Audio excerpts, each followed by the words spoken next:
നമസ്കാരം, എല്ലാവർക്കും ജാഫേഴ്സ് PSC സ്വാഗതം. എന്റെ പേര് മിഥുൻ ലാൽ. നമ്മൾ ഇന്ന് നോക്കാൻ പോകുന്നത് 2020 നവംബർ 10 പ്രധാനപ്പെട്ട ആനുകാലിക സംഭവങ്ങളാണ്. നമുക്ക് ക്വസ്റ്റ്യൻസിലേക്ക് കടക്കാം അല്ലെ. ഒന്നാമത്തെ ചോദ്യം ഇതാണ്: your best day is today എന്ന പുസ്തകം എഴുതിയതാര്? പുസ്തകമായ your best day is today എന്ന പുസ്തകം എഴുതിയതാര്? ഓപ്ഷൻ നോക്കാം.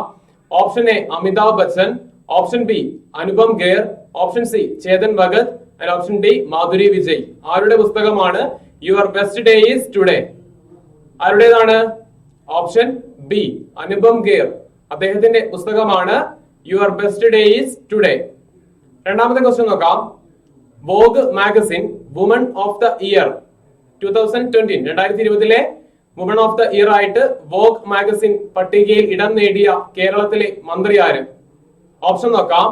Option A Mercykutty Amma, option B Ramya Haridas, option C K Shailaja teacher, and option D KR Gouriamma.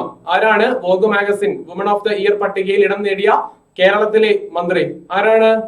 നമുക്കറിയാം, കേരളത്തിലെ ആരോഗ്യ വകുപ്പ് മന്ത്രിയാണ് ആര്? കെ ശൈലജ ടീച്ചർ. അദ്ദേഹമാണ് Vogue magazine woman of the year ആയിട്ട് പട്ടികയിൽ ഇടം നേടിയ കേരളത്തിൽ നിന്നുള്ള മന്ത്രി.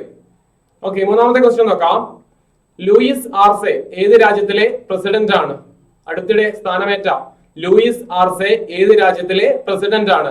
ഓപ്ഷൻ നോക്കാം. Option A Bolivia, option B America, option C Egypt, option D Greece. Luis Arce ഏത് രാജ്യത്തിലെ പ്രസിഡന്റ് ആണ്? Option A Bolivia. ബൊളീവിയയിലെ പ്രസിഡന്റ് ആയിട്ട് ചുമതലയേറ്റ വ്യക്തിയാണ് ആര്? Luis Arce. നാലാമത്തെ ക്വസ്റ്റ്യൻ നോക്കാം. ടൈഗ്രേ റീജിയൻ പ്രതിസന്ധി നിലനിൽക്കുന്ന രാജ്യം. ടൈഗ്രേ റീജിയൻ പ്രതിസന്ധി നിലനിൽക്കുന്ന രാജ്യം ഏതെന്നാണ് ക്വസ്റ്റ്യൻ.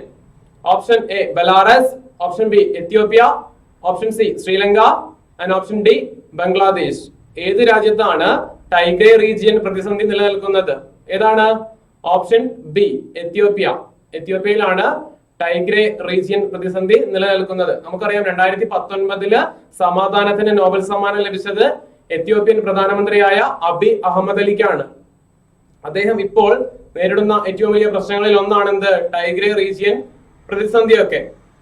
ഓക്കെ, അപ്പൊ അഞ്ചാമത്തെ ക്വസ്റ്റ്യൻ നോക്കാം.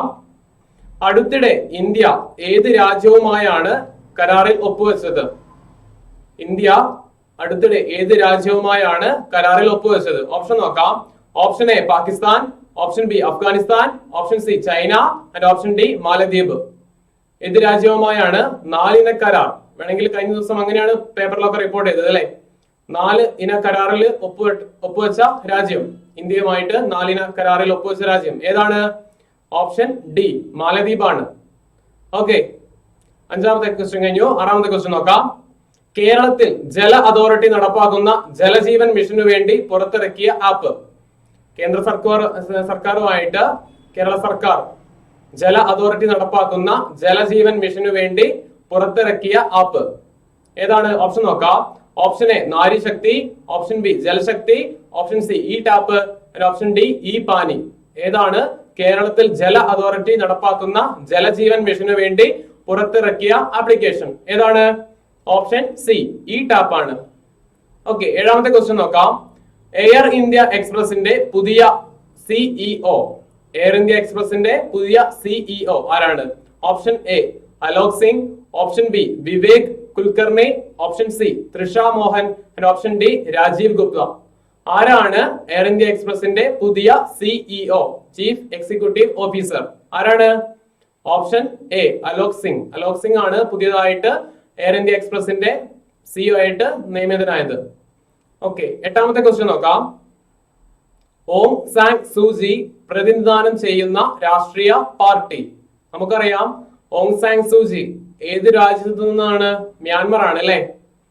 ഓക്കെ, അപ്പൊ ഓങ് സാങ് സൂചി പ്രതിനിധാനം ചെയ്യുന്ന രാഷ്ട്രീയ പാർട്ടി ഏതാണെന്നാണ് ക്വസ്റ്റ്യൻ. ഓപ്ഷൻ നോക്കാം. Option A Justice Party, option B Socialist Party, option C National League for Democracy, and option D National People Party. ഏതാണ് ഓങ് സാങ് സൂചി പ്രതിനിധാനം ചെയ്യുന്ന രാഷ്ട്രീയ പാർട്ടി? ഏതാണ്? National League for Democracy. മ്യാൻമറിൽ ഇപ്പൊ election ഒക്കെ നടന്നുകൊണ്ടിരിക്കുകയാണ് അല്ലെ.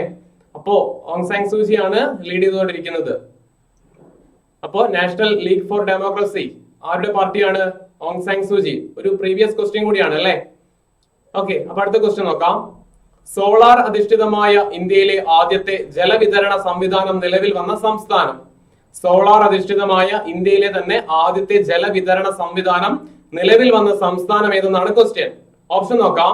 Option A Keralam, option B Karnataka, option C Rajasthan and option D Arunachal Pradesh. ഏതാണ്? ഓപ്ഷൻ ഡി അരുണാചൽ പ്രദേശ് ആണ് സോളാർ അധിഷ്ഠിതമായ ഇന്ത്യയിലെ ആദ്യത്തെ ജലവിതരണ സംവിധാനം നിലവിൽ വന്ന സംസ്ഥാനം. ഓക്കെ, 10ാമത്തെ ക്വസ്റ്റ്യൻ നോക്കാം. 2020 ഓസ്കാർ നോമിനേഷൻ ചെയ്യപ്പെട്ട ഇന്ത്യൻ ഹ്രസ്വ ചിത്രം ഏതാണ്? 2020 ഓസ്കാർ നോമിനേഷൻ ചെയ്യപ്പെട്ട ഇന്ത്യൻ ഹ്രസ്വ ചിത്രം, short film, Indian short film ഏതെന്നാണ് ക്വസ്റ്റ്യൻ. ഓപ്ഷൻ നോക്കാം. Option A Newton, option B Dhoni and option C Village Rock Star, option D Nadgatha. ഏതാണ് 2020 ഓസ്കാർ നോമിനേഷൻ ചെയ്യപ്പെട്ട ഇന്ത്യൻ ഹ്രസ്വ ചിത്രം? ഏതാണ്? Option D നദ്ഗതയാണ്. വിദ്യാബാലൻ ഒക്കെ പ്രധാന കഥാപാത്രമായിട്ട് വരുന്ന നദ്ഗത എന്ന ചിത്രമാണ് 2020 ഓസ്കാർ നോമിനേഷൻ ചെയ്യപ്പെട്ട ഇന്ത്യൻ ഷോർട്ട് ഫിലിം. ഓക്കെ, നമ്മൾ ഇന്ന് പ്രധാനപ്പെട്ട 10 ആനുകാലിക സംഭവങ്ങളിലൂടെയാണ് കണ്ണോടിച്ചത്. നമുക്ക് അടുത്ത 10 ക്വസ്റ്റ്യൻസുമായിട്ട് അടുത്ത ദിവസം കാണാം. എല്ലാവർക്കും നന്ദി, നമസ്കാരം.